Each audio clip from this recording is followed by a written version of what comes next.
Is there another life after death? If so, what is it like? This question is, in fact, very far from the reach of our knowledge. We do not have the eyes to see beyond the boundary of death. What is there and what is not? We do not have any sound there. We do not have any ears to hear. Is there anything after death? Is there not? We do not have any instrument to observe and know. Therefore, as far as science is concerned, the question in question is completely outside its scope.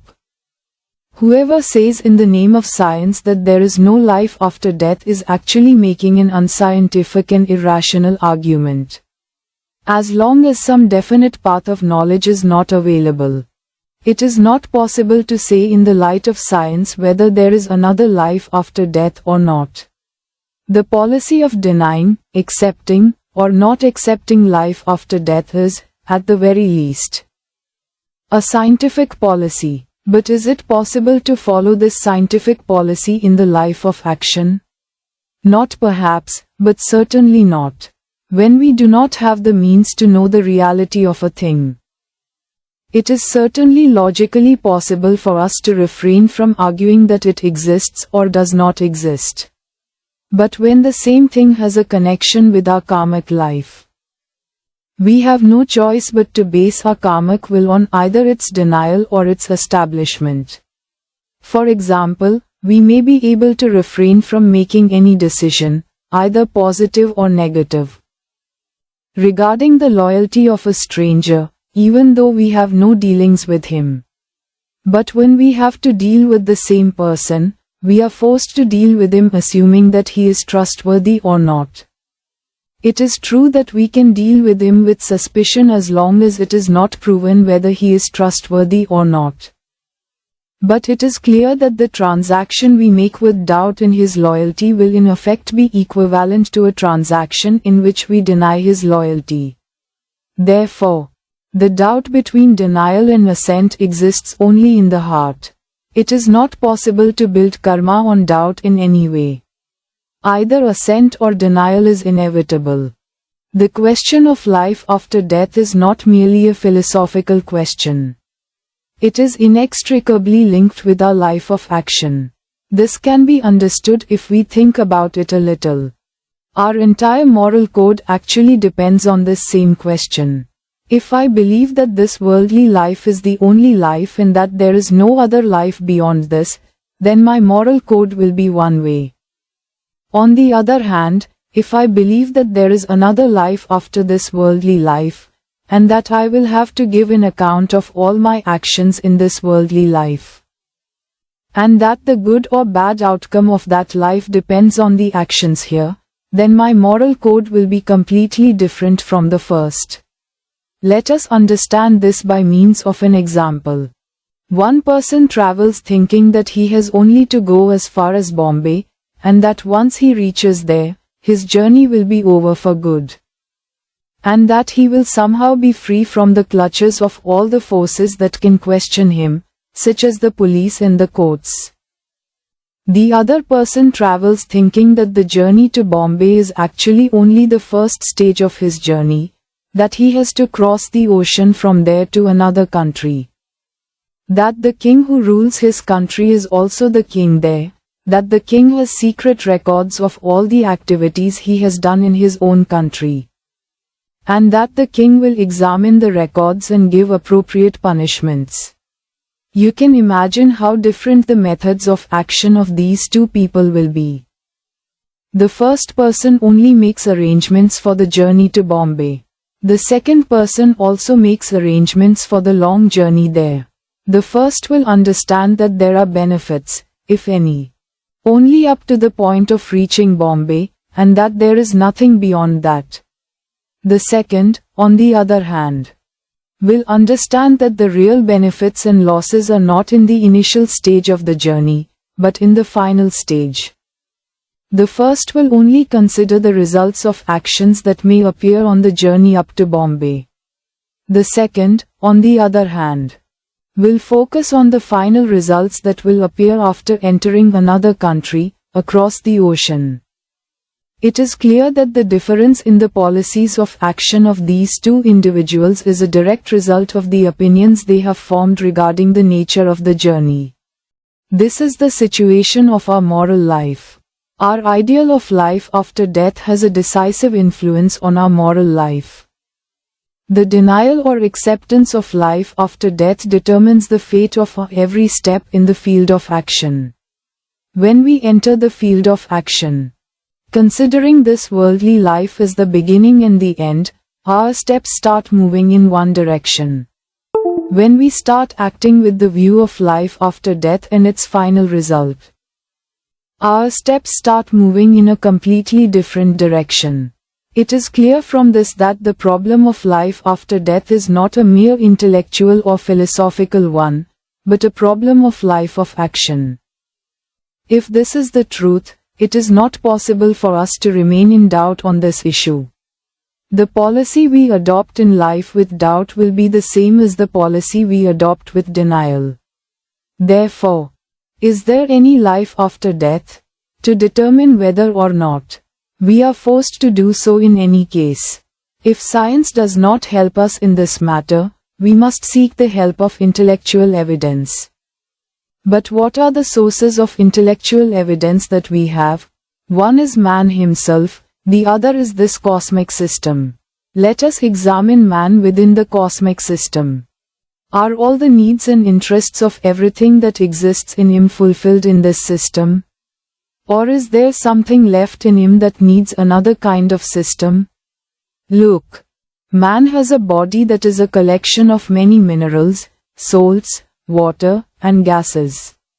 Materials like soil, stone, metals, salt, air, and water are also found in the universe. All the laws necessary for the functioning of these materials exist in the universe. Just as the laws of nature allow mountains, seas, and air to fulfill their functions in the external world, so the minerals, air, and water in the human body also have full opportunity for their functions. Man, on the other hand, is a living being who grows by taking food from the surrounding objects. There are trees, plants, and other things of the same kind in the universe. The laws necessary for growing bodies are also found there. In addition, man is a mobile living being. With his own efforts, he gathers food, he protects his body himself, he arranges himself for the existence of the race. There are many living beings of this kind in the universe. There are countless living beings on land, in water, and in the air. The laws necessary for the functions of growing living things also work perfectly there. Man, above all, has another existence. We call it moral existence. Man has a sense of good and evil. He has the power to distinguish between good and evil. He has the power to do good and evil.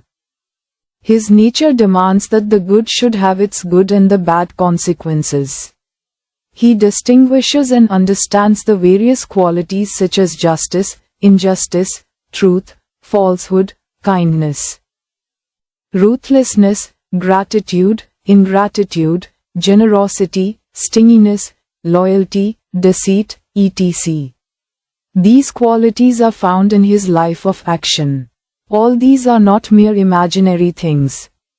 Their effects are reflected in human civilization. Therefore, human nature strongly demands that the moral consequences of human actions should also appear as well as the natural consequences. But, in the cosmic system, think deeply.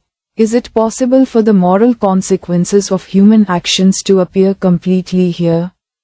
I firmly say that it is not possible here, because the arrangement for it has not been made here. As far as we know, no creature with a moral existence is found here, except man. The entire cosmic system moves according to natural laws. Moral laws do not seem to prevail anywhere. Here money has status and value. Truth has no status or price. Here, flower always sprouts from the mango seed. But, on those who sow the seeds of truth, sometimes there is a shower of flowers, sometimes not, but often insults and violence are showered. Here, material objects manifest certain results according to certain laws. But moral values do not always have certain rules by which they manifest certain results. Because of the dominance of natural laws, moral results often do not manifest at all. The laws of nature only allow it to be revealed. It is not uncommon for an action to have a specific result, a result that is required by dharma to be revealed. But due to the interference of the laws of nature, a completely different result comes to light. Although man has tried to make the moral results of human actions appear according to a certain system, through his civil and political systems, it is extremely limited and imperfect.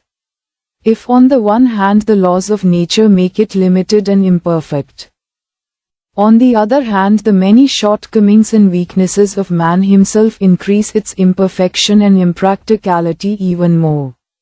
Let me illustrate my point with some examples. If a person sets fire to his house out of enmity with another, it burns down. This is the natural result of his action. The moral result of this is that the person who did this wrong will suffer the same amount of punishment as the damage he has caused to a family. But for this moral result to appear, what conditions must be met? The arsonist must be found out. The police must catch him. The crime must be proven. The court must be able to calculate exactly and precisely what damage has been caused to the family and future generations because the house was set on fire. Then the culprit must be given a just punishment. If at least one of these conditions is not fulfilled, either the moral result will not appear at all, or only a small part will appear. It is also possible that the opponent and his family will be destroyed and he will live there in happiness. Let us take another, more extensive example. A few individuals gain influence in the community. The community begins to move in their footsteps. Taking advantage of this situation, they create communal prejudice and imperialist sentiment in the community, wage war against neighboring countries, kill millions of individuals, many countries are being destroyed and ruined. Millions of people are being forced to live in poverty and misery.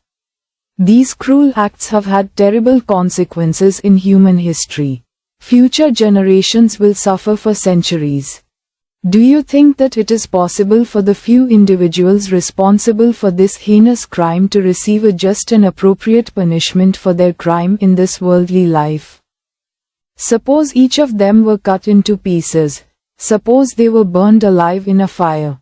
Nay, imagine that they were punished in every way humanly possible.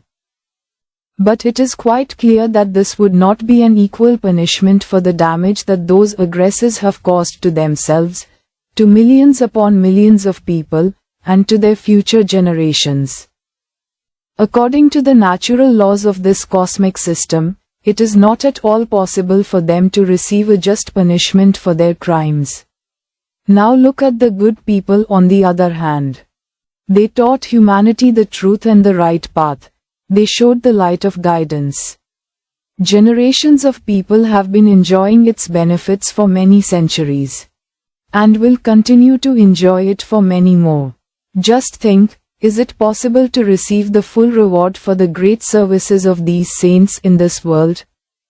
If the results of one's actions do not end with his death, but continue to spread over thousands of years, over many human generations, how can you think that he can enjoy the full reward of all that within the framework of the present laws of nature? As stated earlier, firstly, the loophole through which the moral results of human actions are fully manifested does not exist within the present laws of nature. Secondly, the impact of human actions in a short period of time is very vast and far-reaching. Only after living for billions of years can the full results of each action be experienced. According to the existing law of nature, such a long life is not available to man. One thing becomes clear from this. Although the physical world and the laws of nature are sufficient for the physical aspects of human existence, this world is not sufficient for the moral and ethical aspects of man. It can only be provided by another world system. Its governing law must be the moral law. Natural law must act only as an auxiliary under it. Life in it must be unlimited and boundless. All moral effects that did not appear in this world, or appeared contrary to it, must appear there correctly and completely. There, not silver and gold, but truth and goodness, must have weight. Weight and value, only that which is morally worthy of being burned, must be burned there. There, only the good and the virtuous must receive pleasure and joy. And only the evil and the wicked must receive pain and suffering. Intelligence desires and nature demands that such a world should come, that it should definitely come. As for the intellectual evidence, it takes us to the limit of, such a world is necessary. If there is a question of whether such a world really exists, our intellect and science are both powerless to judge it. This is where the Quran comes to our aid. It tells us, whatever your intellect and your nature demand, it will certainly happen. The present world order, based on natural laws, will one day be destroyed, and another system will be established in which the heavens and the earth, and all other things, will be in a different state from the present. Then Allah will recreate all the people who have ever existed from the beginning of the world to the day of judgment, and will present them before Him at the same time. The life record of every individual, every nation, and the entire human race will be there, safe and sound, without any alteration or omission. There will be a complete report of the consequences of each individual's actions in this world. All generations will be brought before Him as witnesses to these consequences, every atom, imprinted with the words and deeds of man, will tell its story. Nay, every organ of man, such as his hands, feet, eyes, ears, etc., will bear witness, and will tell how man has used them. Then the Supreme Judge will judge with perfect justice, who is worthy of what kind of salvation and punishment. The said salvation and punishment will be very extensive and widespread. It is impossible to calculate it with the limited scales of the present world system. The time-space standard there will be different from that here. The values and scales will be different. The natural law there will be different. Whatever good deeds and consequences of man, which last for thousands of years in this world, can be enjoyed in their full fruition there. Neither death, nor disease, nor old age will hinder the pleasures there. Similarly, whatever evil deeds of man have been spreading in this world for thousands of years and countless generations, will have to be punished there. Neither death nor unconsciousness will free us from this punishment. I feel pity for the foolishness of those who think that such a life and such a world are impossible. If our present world system, our present nature, can exist with its laws, why can't another world system, with its laws, come into being? However, it is not within the scope of logic or science to definitively establish that such a world will definitely exist. For that, faith in the unseen, the breath of the unseen, is required.